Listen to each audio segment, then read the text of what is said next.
ஒரு மனிதன் பிறப்பு முதல் இறப்பு வரை கூடயே வர்ற ஒரு உயிரினம் எது தெரியுமா? ரொம்ப யோசிக்க வேண்டாம், மரங்கள் தான். இன்னும் சொல்லப்போனால் பிறந்த உடனே நமக்கு இந்த குழந்தைய தொட்டில் போடுறதுக்கு மரம் உதவியாக இருக்குது. நடக்கும்போது நடவண்டியாக இருக்குது.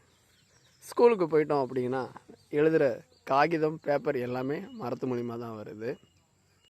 இன்னும் சொல்லப்போனால் வாழை மரம்லாம் பார்த்திங்க அப்படின்னா கல்யாணம், கச்சேரி இது மாதிரி நல்ல ஒரு நிகழ்ச்சி நடக்கும்போது எல்லாமே தோரணமாக நம்ம கூட இருக்குது. ஒரு மனிதன் இறந்த பிறகு விறகாகவும் இல்லை சவப்பெட்டியாகவும் கூட அந்த மரங்கள் தான் இருக்குது. மரங்கள் ஒன்றே மாறாதது. மனிதனுடன் எப்பொழுதும் பயணிக்கும் ஒரு ஜீவராசிகள் மரங்கள். கொரோனா போன்ற கொடிய காலத்தில் நம்ம எல்லோரும் ஓடி ஒளிஞ்சது எல்லாம் பார்த்திங்க அப்படின்னா அந்த மரங்களை தெரியுது தான். இந்த மரங்கள் தான் நமக்கு ஆக்சிஜனை கொடுத்து நம்மளை மனித உயிர்களை காப்பாற்றினது. ஸோ மரம் வளர்ப்போம், மண்ணின் வளம் காப்போம், மரங்களுடன் பயணிப்போம். வாருங்கள்.